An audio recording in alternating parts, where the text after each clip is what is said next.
Town ഉണ്ട്, വലിയ town അല്ല, വളരെ ചെറിയ ടൗൺ, ചെറിയ ടൗണാണ് അത്. പക്ഷെ വയനാട് അതും ഇല്ല.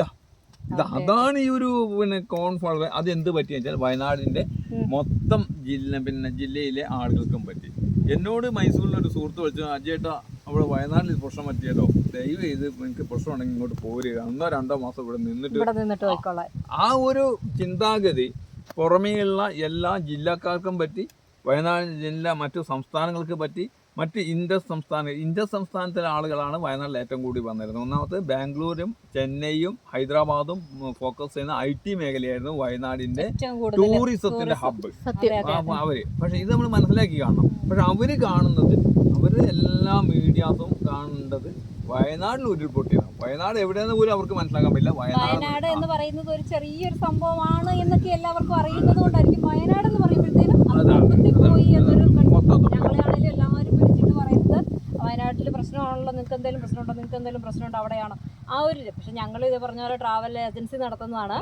പക്ഷെ അതിനുശേഷം ശരിക്കും പറഞ്ഞിട്ടുണ്ട് ഒരു കോള് പോലും നമുക്ക് വരുന്നില്ല എന്നുള്ളതാണ്. അപ്പം വയനാട് ടൂറിസം തന്നെ വയനാട് ടൂറിസം സംഭവിച്ചു. ഇവിടുന്ന് പോകുന്ന ആളുകൾക്ക് പ്രശ്നം പറ്റി. വയനാട്ടിലേക്ക് വരുന്ന വിവാഹം പോലും പ്രശ്നം പറ്റുന്ന ഒരു അവസ്ഥയിലേക്ക് എത്തി. അല്ല, ഇവിടുന്ന് വയനാട്ടിലേക്ക് വന്ന വലിയ പ്രശ്നമാണ്. ഇവിടുന്ന് ഒരു പെൺകുട്ടികളെ കല്യാണം കഴിച്ച് കൊണ്ടുപോകാന്നുള്ള പ്രശ്നമുണ്ട്.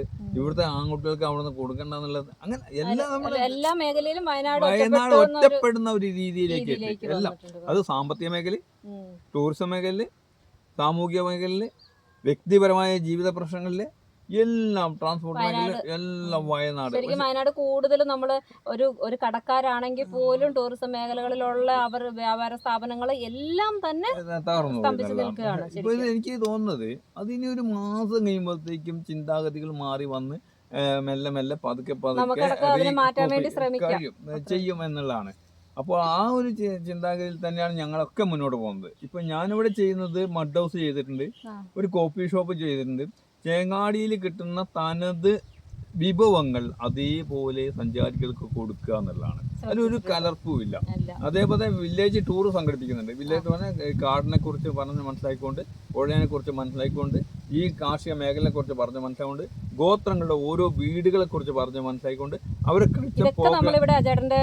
റിസോർട്ടിലേക്ക് വരുന്ന ഗസ്റ്റിന് വേണ്ടിയിട്ട് ചെയ്യുന്ന കാര്യങ്ങളാണ്. ഇങ്ങനെയുള്ള വയനാട് എന്താന്നുള്ളത് നേർചിത്രം കൊടുക്കുക എന്ന് മാത്രം ഞാൻ ചെയ്യുന്നുള്ളൂ. ഇവിടെ വരുന്നവർക്ക് AC റൂം പ്രതീക്ഷിക്കേണ്ട, ഇവിടെ സ്വിമ്മിംഗ് പൂൾ പ്രതീക്ഷിക്കേണ്ട, ഇവിടെ ആഡംബരമായ ആർട്ടിഫിഷ്യൽ കാര്യങ്ങൾ പ്രതീക്ഷിക്കേണ്ട. ഇവിടെ നാച്ചുറലായ കാര്യങ്ങൾ വയനാട് എന്താണെന്ന് മനസ്സിലാക്കി വ്യക്തമായിട്ട് ഒറിജിനൽ രീതിയിൽ വരുന്ന ഒരു സംഭവം. എല്ലാവരും കേട്ടല്ലോ, അജേട്ടന്റെ ഈ സ്വർഗത്തിൽ വന്നിട്ടുണ്ട്. അജേട്ടന്റെ സ്വർഗം തന്നെയാണ് ഇവിടെ ശരിക്കും നമുക്ക് പേരിട്ട് വിളിക്കാൻ പറ്റുന്നത്. ഇവിടെ വന്നിട്ടുണ്ടെങ്കിൽ നമുക്ക് കാണാൻ പറ്റുന്ന കാഴ്ചകൾ എന്ന് പറഞ്ഞിട്ടുണ്ടെങ്കിൽ അത്രയ്ക്ക് മനോഹരമാണ്. അതായത് നമ്മൾ ഇതിനകത്തോട്ട് ഇറങ്ങുമ്പോൾ തന്നെ നിങ്ങൾ എന്ത് പ്രശ്നം ഒറ്റപ്പെടുത്തിക്കൊണ്ട് ടൂറിസം എന്ന് പറഞ്ഞത് വേറൊരു രീതിയിലേക്കല്ല. കാരണം ഇവിടെ കായലുകളില്ല, ഇവിടെ കടലുകളില്ല. തീർച്ചയായിട്ടും താങ്ക് യു അജേട്ടാ. ഞങ്ങൾ നമ്മുടെ വയനാടിനെ കുറിച്ച് ഞങ്ങൾ ഒരുപാട് പറഞ്ഞു കൊടുക്കുന്നുണ്ട് എല്ലാവരോടും. എന്നാലും അജേട്ടൻ പറഞ്ഞു തന്നത് ഒത്തിരി വളരെ ഉപകാരപ്രദമായ കാര്യങ്ങളാണ്. Thank you അജേട്ടാ.